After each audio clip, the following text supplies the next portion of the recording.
So Jarvis, Dirty Bird Nation, Falcons fans, everyone who watched that game yesterday between the Falcons and Bucks, 2 minutes and 56 seconds left on the clock, is traumatized, right? Yes, of But course. there is a fan base who, depending on how you look at it, could be traumatized or could be relieved, and that is right down the NFC South. Right down the road, Carolina Panthers announced just moments ago that they have let Matt Rule go after he started this season 1-4. So listen, Falcons fans, that was a rough game for us, and we'll talk about it a little bit in a moment. But hey, Jarvis, it could be worse. You could be a part of Panthers Nation right now with not just your coach hitting the door with Steve Wilkes taking over as interim, but you got problems under center and just about problems everywhere across that entire organization. You know what?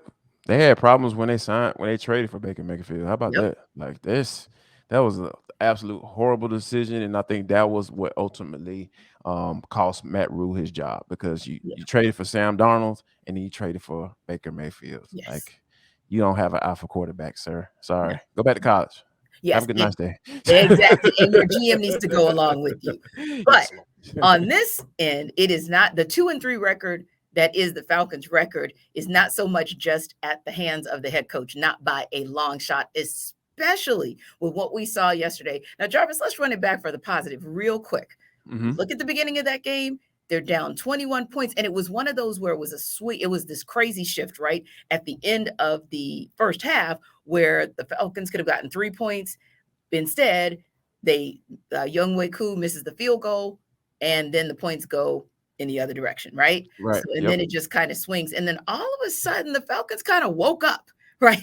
And started getting Mm-hmm. the defense in particular, started getting these 3 and outs back to back to back. And then the running game woke up for the Falcons, and we're thinking, all right, Falcons might, they might be that team. So before we talk about why they are not that team, let me ask you realistically, once they got that first touchdown, did you think, okay, this Falcons team, the 2022 edition, can actually make a comeback? Yeah, I wholeheartedly believe it. And here's why, because Arthur Smith is a guy who makes adjustments. And I think that we have to kind of like start highlight that more because we highlighted every time that Dan Quinn didn't make Right. adjustments coming out of the half. I think Arthur Smith deserves some credit when it comes to making the necessary adjustments, knowing what he's going up against and knowing what the Tampa Bay Buccaneers showed him in the first half and saying, you know what, here's what we're going to do to combat what you guys showed us. And I think that, that's why you start seeing those quick screens and you even had Cardell Hodge, drop one that could have been 6 right there. You know what I mean? Yeah. So I think all of those things kind of come into play as far as the type of things that you're seeing, what you're seeing, and then being able to make the necessary adjustments so you can take advantage of what you're seeing and before they make another adjustment. So I think it was a nice chess match that I saw, with between Arthur Smith and Todd Bowles, and I think that that's some of the thing that is clearly a positive, and I think that that's what's going to help the Falcons not be out of games. Yes. Once they as they move along through the 2022 season.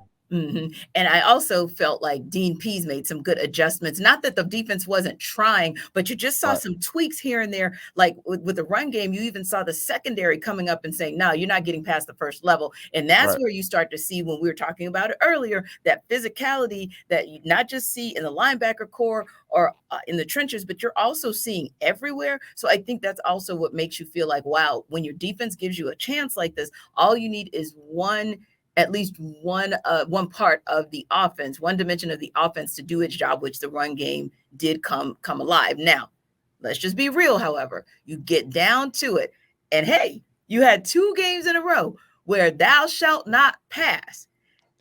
Here's the third game. Thou ain't passing again. Game in a row. Like, come on. Yes. Grady Jarrett I was like, look at 97, man. Look at 97. I have called him my defensive MVP. So every time he does something like this, I'm excited. However, the opportunity to get a win, Jarvis, was taken from the Falcons, like right there, taken from the Falcons. And not just that play, by the way, but let's just talk about that phantom AJ Terrell call. Like, I don't know what the heck that was either. So you talk about that, and do you really feel like either or both of those calls should have been made by the refs on that last drive when we're really talking about a game and even a division lead on the line? Yeah, I mean, no, you don't make those calls because one, because they were phantom calls in my eyes. Like I Yeah. feel like it was a phantom call because when you talk about the rule, the 5-yard rule, you can put your hands on the wide receiver for the 5-yard rule, right? And if the ball is thrown their way within those 5-yard rules, like you gotta you gotta be able to, then you can determine what is it gets a little gray area in there. You know what I'm Right. saying? So as far as whether they deterred him from attempting to catch the ball, or it was just them going back and forth and you kind of letting them play. So Yeah.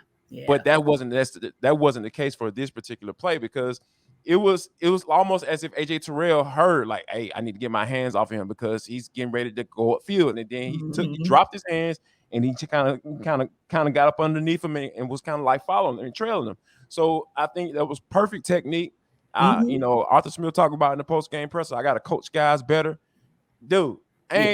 There's no way you can coach that technique right there. Like I've never been a DB coach in the NFL, but I darn sure know what they're supposed to be doing when it comes to the wide receivers releasing off the line and how you're supposed to jam and make sure you get in that hip pocket of that wide receiver. I understand all of that, and that just wasn't the case. So not only do you not make the call because it's not a call, then you don't make that call in that moment because guess what?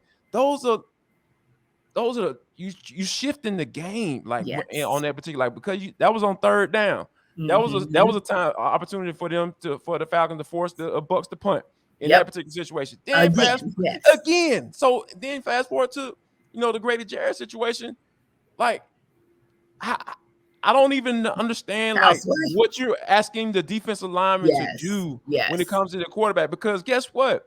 That we've seen before where a defensive lineman has kind of rolled and let the quarterback go, and then he ends up landing on his feet and making a play or extending the play or going to go get running for the first down or something like that. So what are you supposed to do? He embraced Tom Brady and rolled over with it and make sure he was on the ground and he didn't drop his weight on him or anything like that, which was some crap that Jerome Boger tried to throw around there because he threw him. The dude landed on top of Grady Jarrett because Grady Jarrett hit the ground first. So how can you throw somebody? So it's just a lot of bull crap that that's coming out like after the fact, and I think that it's just truly unfortunate that not necessarily saying that the Falcons would have won the game, but they missed another opportunity to beat a team that hey, like you said, it was for the NFC, the top of the division, and the referees had they implemented themselves into the final outcome of that game, and that sucks. And I think there were several other plays in other games where the same technique was utilized that you saw in Grady Jarrett and no call. They didn't bat IT. They didn't even sneeze. No, it didn't. Exactly. Kept it moving. Right. There wasn't a commentary, nothing.